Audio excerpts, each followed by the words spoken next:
સમાજમાં બહુ જ બધા દ્રષ્ટિકોણથી સ્થિતિ આપણને શું કામ વિપરીત થતી લાગે? આપણે બહુ સરળ છે કે તમે રાજનીતિ પર દોષના ટોપલા ઢોળી દો અને એવું માનો કે રાજનેતાઓ જ આવું કરી રહ્યા છે. પણ એ રાજનેતા હોય, એ અધિકારી હોય, એ પેદા ક્યાંથી થાય છે? એ આકાશમાંથી સીધા ટપકતા નથી. એ આ સમાજનો હિસ્સો છે. અને સમાજમાં જ્યારે બહુ જ બધી રીતે સ્તર કથળતું જાય ત્યારે એ સામાજિક સ્તર કથળતું જાય એની આજુબાજુની દ્રષ્ટિ આપણી બાજુ દેખાતી હોય છે, આપણને એના પર પડતી હોય છે. નિસ્બત નથી સમાજમાં એટલે આવું થાય છે. પણ જ્યારે કોઈ નિસ્બત બતાડે, કોઈની સાથે એને ઓળખતાય નથી, કોઈ લેવા દેવા નથી, એ નિસ્બત બતાવવા જતાં એના પર જોખમ છે ને તોય કોઈ જ્યારે પ્રયત્ન કરે છે ત્યારે એ પ્રકારના દ્રશ્યો તમને બતાવવા જરૂરી છે.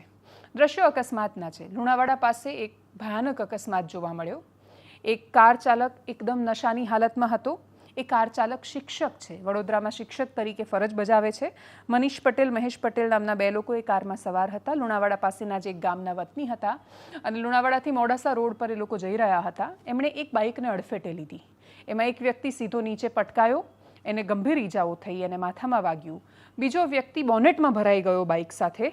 એના પછી એકદમ નફ્ફટાઈથી, કશું જ ભાન નહોતું, એ વ્યક્તિએ એની ગાડી રોકી જ નહીં. સતત એ બાઇક સાથે પેલા માણસને ઢસડતો રહ્યો. પેલો માણસ પીડાતો રહ્યો, બૂમો પાડતો રહ્યો અને આ માણસ ઢસડતો રહ્યો. પણ એક દંપતી ત્યાંથી પસાર થઈ રહ્યું હતું. બહુ બધાની નજર ગઈ હશે, પણ બધાએ વિચાર્યું હશે કે આટલા સ્પીડમાં જતા માણસને કેવી રીતે રોકવો. પણ આ દંપતીએ હિંમત કરી. હેમાબેન નાથાણી અને એમનો પરિવાર એ રાજસ્થાનથી દર્શન કરીને પાછા આવી રહ્યા હતા, ગોધરા જઈ રહ્યા હતા. એમણે રસ્તામાં આ દ્રશ્યો જોયા. એમની ગાડીમાં એક 3 વર્ષનું ને એક 7 વર્ષનું બાળક હતું અને તોય સ્પીડમાં જઈ રહેલા એ કાર ચાલકને એમણે રોકવાનો પ્રયત્ન કર્યો. એનો વિડીયો પણ બનાવ્યો અને પછી 100 ઉપર ગાડી ચલાવીને પેલાની આગળ એને આંતરીને ઊભો રાખ્યો. અને કદાચ એમના કારણે પેલા વ્યક્તિ ખૂબ ગંભીર હાલતમાં છે, પણ એમનો જીવ બચ્યો છે. પોલીસ સ્ટેશન એ વ્યક્તિને લઈ જવામાં આવ્યો, સોંપવામાં આવ્યો. એકદમ નશામાં ધૂત હતો. દ્રશ્ય શું સામે આવ્યા જોઈએ, કરીએ એના પર નજર.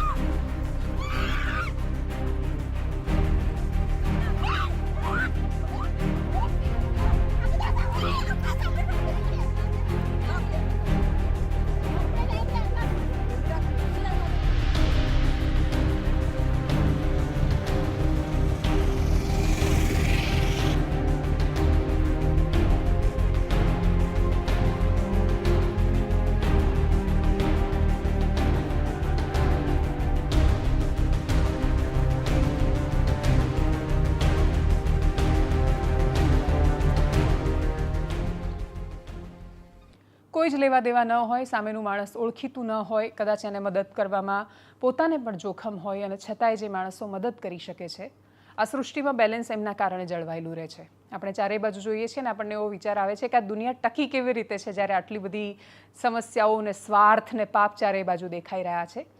પણ આપણે જે કહીએ છીએ ને કે દુર્જનોની દુર્જનતા કરતાં સજ્જનોનું મૌન વધારે ઘાતક હોય છે. કેટલાય માણસો છે કે જે ચૂપ નથી રહેતા. એના કારણે કદાચ આ સૃષ્ટિ વધારે સારી રીતે ટકેલી, નભેલી અને બહુ જ આગળ વધી રહી છે. એનાલિસિસમાં અત્યારે બસ આટલું જ. જો આપ અમને યુટ્યુબ પર જોઈ રહ્યા છો તો સબસ્ક્રાઇબ કરો, ફેસબુક પર જોઈ રહ્યા છો તો ફોલો કરો, વિડીયોને શેર કરો. નમસ્કાર.